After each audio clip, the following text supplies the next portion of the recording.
ఇద్దరు చిన్నారులు ఆశలు అర్ధాంతరంగా ఆగిపోయిన గాథ కొమరం భీం ఆసిఫాబాద్ జిల్లా సిరిపూర్ మండలం రాగాపూర్ గ్రామంలో చోటు చేసుకుంది.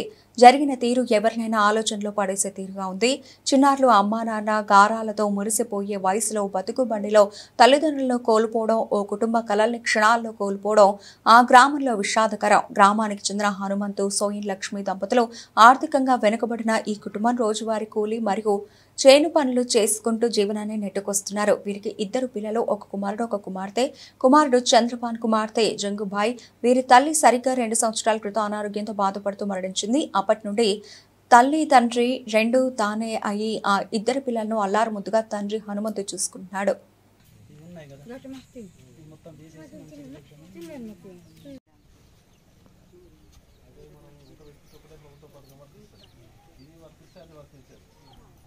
బడ్జెట్ మీద డిపెండ్ అయి ఉంటుంది.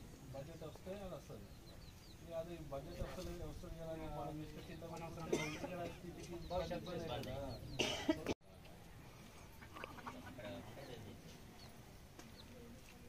ఆధార్ కార్డ్ చేస్తారా? ఇదొకటి ప్లస్ పిల్లలది మన తల్లిది డెత్ సర్టిఫికెట్.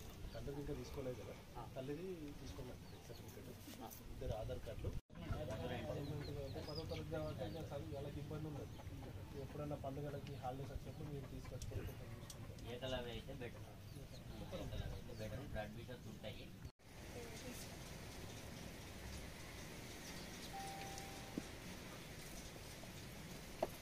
ఇప్పుడు మన జియో వెళ్ళింది కదా సార్,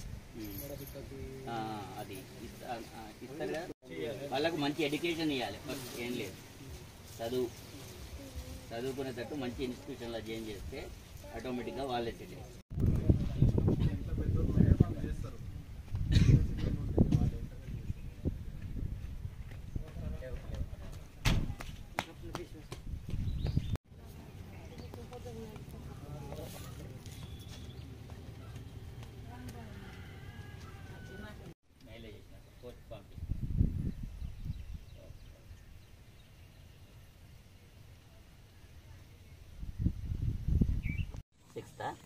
పేరెంట్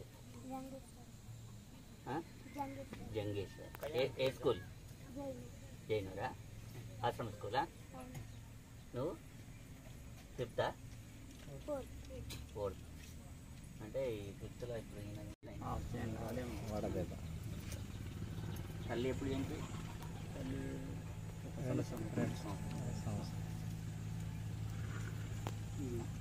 డెత్ సర్టిఫికేట్ తీసుకున్నారు. డెత్ సర్టిఫికేట్ తీసుకున్నారు తల్లిది. రెసిడెన్సీ లేదని చూద్దాం మనం.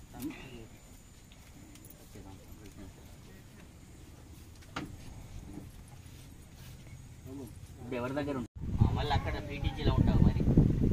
ఏకలవ్య ఇంగ్లీష్ అంతగా ఏకలవ్య స్కూల్. ఏకలవ్య స్కూల్ ఉంటావు కదా? ఇక్కడ ఎక్కడన్నా జైనూరు ఉందా ఏకలవ్య స్కూల్? చార్మినార్లో ఉంది. ఇటు ఒకటి ఉంది కదా, ఉట్నూరు దగ్గర అవుతుంది. ఉట్నూరులో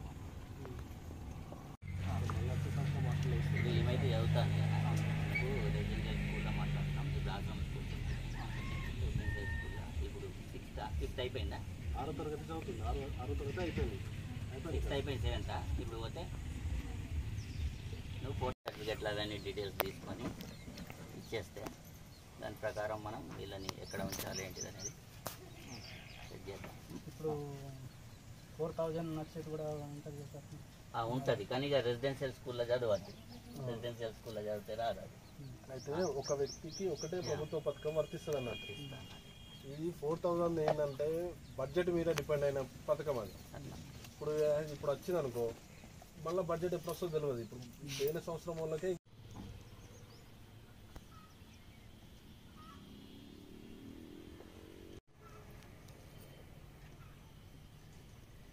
అట్లానే ఉండండి. మన రాగాపూర్ గ్రామం సిరిపూర్ మండల్. ఇప్పుడు రాగాపూర్ గ్రామంలో మొన్న వడదెబ్బతో సోయం హనుమంతు అనే వ్యక్తి చనిపోవడం జరిగింది. గత 2 సంవత్సరాల ముందు ఆయన భార్య కూడా చనిపోవడం జరిగింది. ఇప్పుడు వాళ్ళు ఇద్దరు పిల్లలు ఉన్నారు. ఒక పాప 10 సంవత్సరాలు, ఒక 12 సంవత్సరాలు కొడుకు కూతుర్లు ఉన్నారు. వాళ్ళు ఇప్పుడు అనాథలైనరు. ఇప్పుడు వాళ్ళు ఇప్పుడు బాగా పరిస్థితులు ఇప్పుడు చూస్తేనే ఇప్పుడు బాగా మాకు ఘోరంగా పరిస్థితి కనిపిస్తుంది. ఇప్పుడు మాకు దాతలుంటే ఎవరైనా సహాయం చేయాలి. ఇప్పుడు విఆర్పి స్టాఫ్ మొత్తం ఎస్డి స్టాఫ్ మొత్తం ఇప్పుడు వచ్చి మాకు అంత పిల్లలకి సహాయం చేయడం జరిగింది. ఇప్పుడు అన్నీ మా ప్రభుత్వం నుంచి కూడా సహకారాలు ఉండాలని కోరుకుంటున్నాను. పిల్లల భవిష్యత్తు మాకు ఇది కావాలని ఇప్పుడు అనాథాలు అయినరు కాబట్టి ఇప్పుడు అన్నీ వాళ్ళకి ప్రభుత్వమే మొత్తం చూడాలని కోరుకుంటున్నాను. నిన్న మనకు ఈనాడు పేపర్లో హనుమంత్ గారు పొడదెబ్బతో చనిపోవడంతో, అంతకుముందే వాళ్ళ భార్య చనిపోవడంతో 2 పిల్లలు అనాథలైనని చెప్పి ఈనాడులో కథనం వచ్చింది. దానికి స్పందించినటువంటి జిల్లా కలెక్టర్ గారు మరియు జిల్లా సంక్షేమాధికారి గారు మమ్మల్ని ఆదేశించడం జరిగింది, డీసీపీఓ యూనిట్ని. కాబట్టి తక్షణమే స్పందించి వారి గ్రామాన్ని, వారి ఇంటిని సందర్శించడం జరిగింది. ఈరోజు సిడిపిఓ అండ్ ఐసిడిఎస్ స్టాఫ్ తోటి కలిసి వారికి 1 నెలకు సరిపడా సరుకుల్ని అందజేయడం జరిగింది. పిల్లల భవిష్యత్ దృష్ట్యా పిల్లలిద్దరిని ఏకలవ్య మోడల్ స్కూల్లో వచ్చే సంవత్సరం జైనింగ్ చేయడానికి, వాళ్ళ భవిష్యత్తును చదువుకోవడానికి అడ్మిషన్ ఇప్పించడానికి కలెక్టర్ సార్ దృష్టికి తీసుకెళ్ళి వాళ్ళని అక్కడ జాయిన్ చేసే బాధ్యతగా మేము తీసుకుంటాం. వాళ్ళ భవిష్యత్తును మొత్తం గవర్నమెంట్ చూసుకుంటుందని చెప్పి నేను ఈ సందర్భంగా హామీ ఇస్తున్నాను.